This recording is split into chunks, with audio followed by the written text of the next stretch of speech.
Let us start with the next topic, that is rights of the bailor and the bailee against any wrongdoer.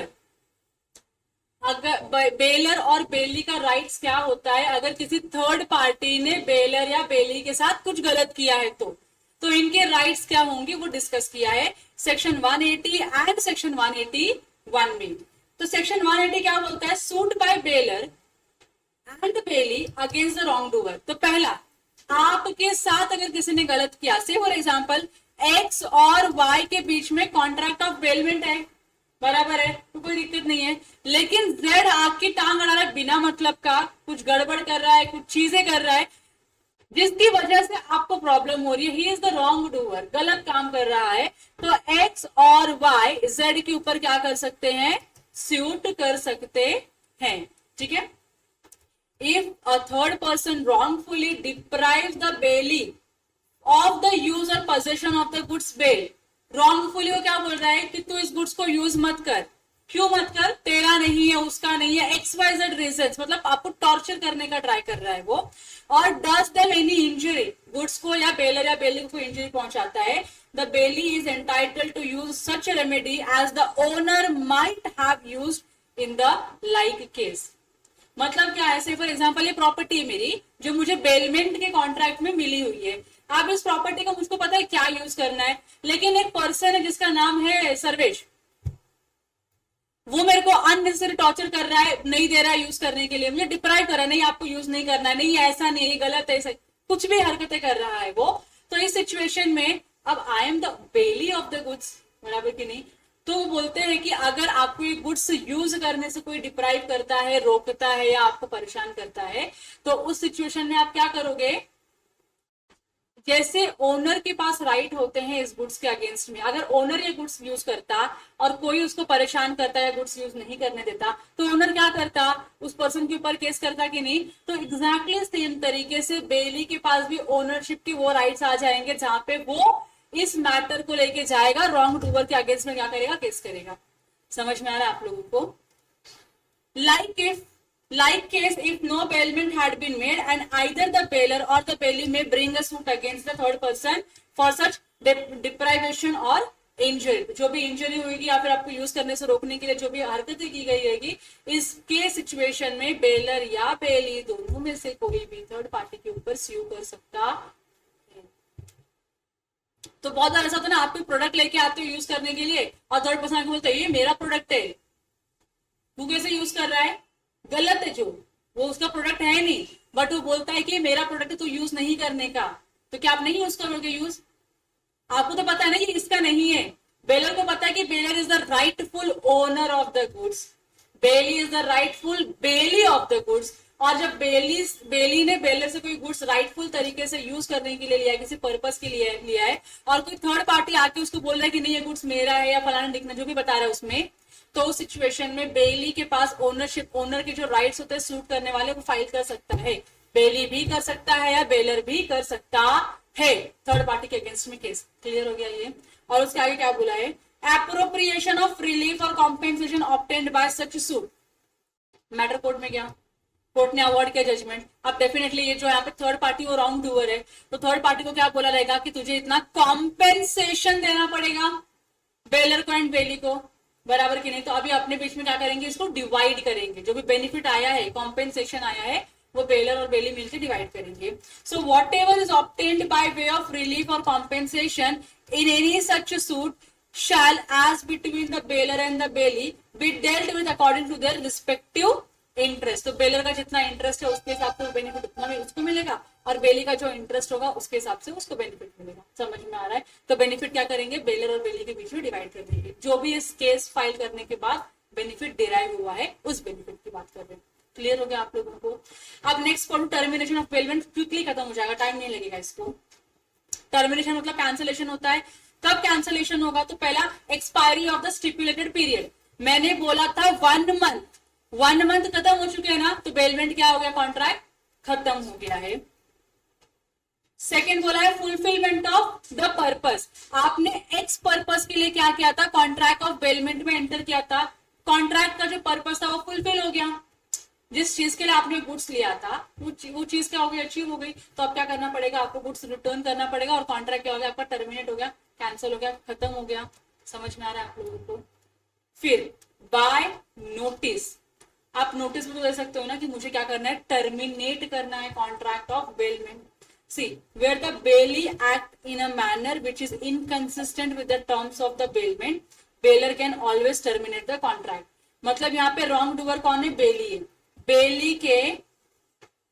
बेली के किसी wrongful act से, मतलब बेली को जो चीज नहीं करनी चाहिए थी वो चीज करता है, तो बेली के रॉन्गफुल एक्ट की वजह से या जो भी टर्म्स एंड कंडीशंस है, जो भी टर्म्स एंड कंडीशंस है बेलमेंट वाले वो फुलफिल नहीं कर रहा है, तो बेलर के पास क्या आएगा, बेलर के पास क्या आएगा, इसमें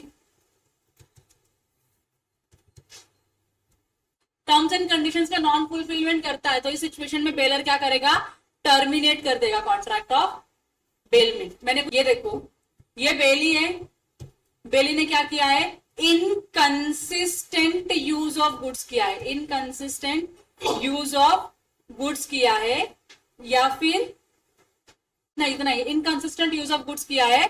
तो जो अपना बेलर है, बेलर क्या करेगा, कॉन्ट्रैक्ट को क्या कर देगा, टर्मिनेट कर देगा, बेलर कॉन्ट्रैक्ट को टर्मिनेट कर देगा अगर बेली ने क्या किया है, इनकंसिस्टेंट यूज किया है, या फिर मैं इसको दूसरे लैंग्वेज में बोलती हूँ टर्म्स एंड कंडीशंस का ब्रीच किया है, टर्म्स एंड कंडीशंस का क्या किया है, ब्रीच किया है। मतलब जो लिखना, जो टर्म्स एंड कंडीशंस आपको फॉलो करने चाहिए थे आप वो फॉलो नहीं कर रहे हो, इसके लिए बेलर क्या करेगा, आपका कॉन्ट्रैक्ट ऑफ बेलमेंट कैंसिल कर देगा। ये क्लियर हो गया पहला। लेकिन कैंसिल करने के लिए क्या देना पड़ेगा, उसको नोटिस देना पड़ेगा। यहाँ पे क्लियर है। सेकेंड है ग्रेच्युटोस बेलमेंट है, मतलब कौन सा वाला बेलमेंट है, फ्री वाला बेलमेंट है। Can be terminated by the bailor at any time by giving a notice to the bailee. Free वाला काम है, कभी भी आप क्या करोगे, नोटिस दे दोगे, आप बोलोगे टर्मिनेट करना है, खत्म करना है कॉन्ट्रैक्ट। अभी अब हम इसके आगे कॉन्ट्रैक्ट को कंटिन्यू नहीं करेंगे। However termination should not cause any loss to the bailee in the excess of the benefit derived. आप जो कॉन्ट्रैक्ट को टर्मिनेट करते हो, टर्मिनेशन से जो भी लॉस होगा, कॉन्ट्रैक्ट को टर्मिनेट करने से जो भी बेली को लॉस होगा, वो लॉस मैक्सिमम कितना हो सकता है, the benefit derived, benefit derived under the contract, benefit derived under the contract. अगर आपका जो लॉस है वो एक्सेस है फ्रॉम द प्रॉफिट, लॉस है जो एक्सेस है फ्रॉम द प्रॉफिट, तो आप क्या करोगे, जो भी एक्सेस लॉस है वो क्या करोगे, रिकवर करोगे। किससे रिकवर करोगे, from the baler, from the baler. समझो मैंने क्या लिखा है, ऊपर हमने डिस्कस किया हुआ है। ये पहले क्या हुआ है, कॉन्ट्रैक्ट को टर्मिनेशन करने की बात कर रहे हैं। बेलर ने ग्रेच्युटोस कॉन्ट्रैक्ट ऑफ बेलमेंट टर्मिनेट किया, टर्मिनेशन की वजह से बेली को क्या हो गया, लॉस हो गया, बराबर ना। अब बेली को लॉस हो गया तो बेली का लॉस मैक्सिमम कितना होगा, तो उस कॉन्ट्रैक्ट से जितना बेनिफिट डिराइव हुआ उतना, बराबर कि नहीं। बेनिफिट से ज्यादा अगर लॉस हो गया तो जो एक्स्ट्रा लॉस है वो बेलर रिपे करेगा। एग्जांपल नंबर्स में भी देती हूँ आपको मैं भी। चलो ये क्लियर हो गया आप लोगों को। तो मानो से फॉर एग्जांपल मेरा जो बेलर है उसने कॉन्ट्रैक्ट टर्मिनेट किया और कॉन्ट्रैक्ट टर्मिनेशन की वजह से लॉस जो है वो 1,00,000 रुपए का हुआ। कॉन्ट्रैक्ट में बेली को लॉस कितने का हुआ, 1,00,000 रुपए का हुआ। और एक्चुअल बेनिफिट जो भी कॉन्ट्रैक्ट से डिराइव था वो कितना था, सिर्फ और सिर्फ 80,000 था। मतलब अगर कॉन्ट्रैक्ट परफॉर्म करते तो मेरे को आगे और भी बेनिफिट होता, लेकिन आपने कॉन्ट्रैक्ट बीच में क्या कर दिया, रोक दिया या डिसकंटिन्यू किया, तो मुझको लॉस कितने का हुआ है, 1,00,000 रुपए का हो गया। लेकिन मुझे एक्चुअल में बेनिफिट कितने का है, सिर्फ और सिर्फ उस कॉन्ट्रैक्ट से 80,000 का। तो अब मुझे एक्सेस लॉस कितने का हुआ है, 20,000 का एक्सेस लॉस हुआ है ना। अब जो 20,000 का लॉस है ना, ये कौन बेयर करेगा, हाँ, तो ये आपको कॉम्पेंसेशन मिलेगा, कॉम्पेंसेशन फ्रॉम द बेलर। आप बेलर से 20,000 रुपए एक्स्ट्रा रिसीव करोगे। समझ में आ गया।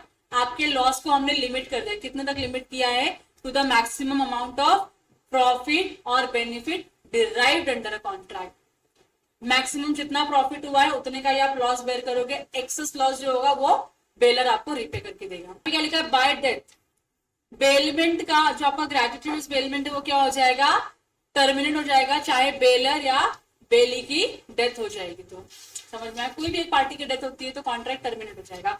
और लास्ट में क्या लिखा है, destruction of the subject matter. Subject matter जो था वही क्या हो चुका है आपका, डिस्ट्रॉय हो चुका है। तो अब क्या करोगे, जो जो मैटर था आपके कॉन्ट्रैक्ट ऑफ बेलमेंट का वही नहीं बचा, तो कॉन्ट्रैक्ट रहेगा क्या, नहीं, टर्मिनेट होगा। तो बेलमेंट आपका टर्मिनेट होगा और when the subject matter is destroyed और there is a change in the nature of the goods which makes it impossible to be used. Goods में चेंज हो गया, अब आप उसको यूज नहीं कर पाओगे, इसकी वजह से आप क्या हो जाएगा, आपका कॉन्ट्रैक्ट टर्मिनेट हो जाएगा। यहाँ तो क्लियर है। इसमें एग्जाम्पल लिखा है, पढ़ लेना खुद से करके। तो यहाँ पे लास्ट में उन्होंने समरी बना दी है कि बेलमेंट का कॉन्ट्रैक्ट टर्मिनेट कब कब होगा। तो पहला क्या है, फिक्स पीरियड एक्सपायर हो गया, तो expiry of the fix period. दूसरा क्या है, फुलफिलमेंट ऑफ द पर्पस। तीसरा क्या है, by the death of bailor और bailee, inconsistent use of goods. और लास्ट में क्या है, डिस्ट्रक्शन और modification to the subject matter, जिसकी वजह से आप उसको अब यूज नहीं कर सकते हो बेलमेंट के लिए। तो any of the situation arise होता है तो कॉन्ट्रैक्ट ऑफ बेलमेंट क्या हो जाएगा, टर्मिनेट हो जाएगा। यहां तक क्लियर है आप लोग। देखो finder of a lost goods में क्या लिखा है, may sue for a specific reward offered. अगर आपने रिवॉर्ड ऑफर किया है और आपने नहीं दिया तो जो भी जिसने भी गुड्स मिला है जिसको भी, वो आपके पास स्यू करके रिवॉर्ड क्लेम करेगा कि नहीं क्लेम करेगा, क्लेम करेगा। तो right of a finder of a lost goods may sue for the specific reward offered, section 168 बोलता है। क्या बोलता है, a person who finds some goods which do not belong to him is called the finder of the goods. वाह वाह वाह वाह, आपको पता था कि इसके डेफिनेशन के बारे में, इसके पहले क्या डेफिनेशन लिखा इंस्टीट्यूट ने, समझा आपको ना। दूसरा, it is the duty of the finder of the goods to find the true owner. Obligation quasi contract, तो ये ऑब्लिगेशन किसकी है, finder of the lost goods की है, कि आपकी ड्यूटी है कि आप ढूंढो किसको, ट्रू ओनर को ढूंढो और surrender the goods to him. Goods उसको दे दो कि गुड्स उसका ही है इनफैक्ट में। यस, हाउएवर एक्सेप्शन डाल दिया, finder of the goods has no right to sue the owner for the compensation for trouble and expenses voluntarily incurred by him in finding the owner and preserving the goods found। तो यहाँ पे क्या बता रहे हैं, जो finder of lost goods है उसके पास राइट नहीं है कॉम्पेंसेशन लेने का। कौन सा कॉम्पेंसेशन वो बता रहे हैं यहाँ पे, कि for the trouble and expenses voluntarily incurred. आप ढूंढने के लिए गए थे ना, तो एक लिमिटेड अमाउंट तक तो आपको ढूंढना चाहिए। अब आपको पता है कि बंदा जिसका गुड्स खोया हुआ है वो नियर बाय एरिया में नहीं रहता है, आपको बहुत ज्यादा एफर्ट्स लेने की जरूरत नहीं है। एक्स्ट्रा ट्रबल मत करो कि मैं तुम्हारी वजह से अपना क्लास मिस किया, जॉब मिस किया, घर वालों को मिस किया और फिर मैं तुमको तुम्हारा गुड्स ढूंढने के लिए देने के लिए ढूंढने आया तुमको। इतना मत करो, रीजनेबल टेक केयर लो, रीजनेबल काम करो, जो मिला दो, नहीं मिला खुद को रखो। जिसका गुड्स खोया है, जिसको उसकी वैल्यू खुद आएगा लेने के लिए, बराबर की नहीं। तो बोले जो आपने अननेसेसरी ट्रबल लिए है ना अपनी जिंदगी में और एक्सपेंसेस खर्चे किए, जो वॉलेंटरी है, आप वो क्या नहीं कर सकते हो, रिकवर नहीं कर सकते हो। उसी के साथ साथ आपने अपने गुड्स को अगर प्रिजर्व भी करने के लिए कुछ खर्चे किए रहेंगे तो बोल रहे आप उसको भी रिकवर करने के लिए स्यू नहीं कर सकते हो। बट, अब बट लगा दिया लोगों ने, पहले हाउ एवर लगाया था, अब क्या लगा दिया, but he has a right to retain the goods against the owner until he receives such compensation, and where the owner has offered a specific reward on the lost goods, the finder may sue the owner for such reward and may retain the goods until then। अगर finder जिसकी भी goods खोई हुई है, अगर उसने reward बताया है कि भाई अगर आपने मेरा गुड्स लाके दिया तो मैं आपको ये रिवॉर्ड दूंगा, तो वो कॉम्पेंसेशन तो वो लेके ही रहेगा आपसे, बराबर की नहीं। और वो बोलेगा कि देखो अगर आपने कॉम्पेंसेशन नहीं दिया तो गुड्स में खुद के पास रखेगा, जब तक आप कॉम्पेंसेशन नहीं दोगे मैं गुड्स रिटर्न नहीं करूंगा, और अगर आपने कॉम्पेंसेशन नहीं दिया तो मैं आपके पास स्यू भी करूंगा उस रिवॉर्ड के लिए। समझ में आ रहा है आप लोगों को? अदरवाइज आप उससे क्लेम नहीं कर सकते हो, क्योंकि ये आपकी ड्यूटी है परफॉर्म करने की। तो ड्यूटी परफॉर्म करने के लिए आप क्या नहीं कर सकते हो, स्यू नहीं कर सकते हो। उसी के साथ साथ फिर ये भी समझाता आपको, मतलब इम्प्लाइडली है कि अगर आपने नेसेसरी एक्सपेंसेस इनकर किए हैं, ढूंढने में बहुत ज्यादा खर्चा भी नहीं किया है, तो जो सामने वाला पर्सन जिसका कुछ खोया हुआ रहता है, अगर वो अच्छा इंसान होगा ना, अच्छा इंसान, तो आपको खुद ही कुछ ना कुछ कॉम्पेंसेशन दे देता है, आपको मांगने की भी जरूरत नहीं होती है। अब उसके आगे क्या लिखा है लोगों ने, when finder of the thing commonly on sale may sell it, sale करने लायक गुड्स रहेगा तो आप सेल कर दोगे ना, पेरिशेबल आइटम रहेगा तो ढूंढोगे उसको, खर्चा करोगे, मतलब है कुछ उसका नहीं। तो सेक्शन 169 क्या बोल रहा है, when thing which is commonly the subject of a sale if loss, मतलब जनरल चीजें हैं, जैसे अभी मेरा क्या खो गया, मेरा कैल्सी खो गया है, जनरल है, बेच सकती हूँ किसी और को मैं, बराबर की नहीं। Subject of the sale if lost the owner can not with reasonable diligence be found और he refuse upon demand to pay the lawful charges to the finder. मतलब क्या बोल रहा है कि ओनर जो है रीजनेबल डिलीजेंस करने के बाद मिला नहीं, या मिलने के बाद गुड्स लेने से रिफ्यूज करता है, या गुड्स ले लिया और बोलता है मैं आपको कॉम्पेंसेशन, जो रीजनेबल अमाउंट जो आप रिकवर कर सकते हो वो भी आपको देने के लिए रेडी नहीं है, तो आप क्या कर सकते हो, उस गुड्स को बेच सकते हो। समझ में आ रहा है? से for example this ring is saleable ring, तो अगर ये रिंग मैं आज यहाँ पे भूल के चली जाती हूँ, मैं भूल गई यहाँ पे रिंग, यहाँ पे रख दिया और भूल गया, तुम में से कोई आया, ये रिंग उठाया और तुमने मुझे ढूंढने का ट्राई किया, तुमको मैं मिली नहीं, समझा, या फिर तुमको मिली मैं, तो तुम मुझे बोलते कि आपको ढूंढने के लिए हमने 2000 रुपए खर्चा किया, मैंने बोला नहीं दूंगी 2000 रुपए तुमको। समझ में आ रहा है आप लोगों को? तो आप क्या करोगे, इस रिंग को लेके पेन डालोगे, क्या करोगे, आप अपने पैसे रिकवर, आपको पैसे से मतलब है कि नहीं है, तो आप क्या करोगे, इस रिंग को किसी को भी बेच सकते हो। अगर रियल ओनर गुड्स को रिफ्यूज करता है, या फिर जो रीजनेबल एक्शन रियल ओनर को लेना होता है, रियल ओनर ने वो एक्शन रीजनेबल नहीं लिया अपने गुड्स को एक्सेप्ट करने के लिए, तो उस सिचुएशन में जो फाइंडर है वो क्या करेगा, उस गुड्स को बेच देगा और पैसे रिकवर करेगा। May sell it when the thing is in danger of perishing और losing of the great part of its value. Perishable है तो डेफिनेटली आप तुरंत ही बेचोगे, आप तो किसी का वेट भी नहीं करोगे। दूसरा क्या बोला है, when the lawful charges of the finder in respect of the thing found amount of 2/3 of its value. मतलब अगर आपने जो भी खर्चा किया है ओनर को ढूंढने के लिए और उसके बाद भी अगर आपको ओनर नहीं मिलता है, तो वो गुड्स बेचने के बाद अगर आपको आपका 2/3 अमाउंट मिल जाता है ना, आप क्या कर सकते हो, सेल कर सकते हो और अपना उतना अमाउंट रिकवर कर लो, बाकी कुछ दिक्कत नहीं है। तो हमने बहुत ही पहले पढ़ा हुआ था, ओनर ढूंढा नहीं मिला तो क्या करने का, गुड्स को या तो खुद यूज कर लो या तो बेच के पैसे रिकवर कर लो, बाकी कुछ करने की जरूरत आपको नहीं है। यहाँ तक क्लियर हो गया? हाँ, तो हमने यहाँ तक सेक्शन नंबर 169 तक फाइनली कवर अप कर लिया है। Finder of lost goods complete हो चुका है। कल हम कंप्लीट करेंगे राइट ऑफ लीन और प्लेज कंप्लीट करेंगे, ठीक है। राइट ऑफ लीन खाली पेंडिंग है, फिर उसके आगे क्या चालू होता है, प्लेज चालू होता है, और प्लेज खत्म होने के बाद हम यूनिट नंबर 9 भी शुरू करके खत्म कर देंगे। Am I clear till now? ठीक है, चलिए, thank you so much for your time, bye bye.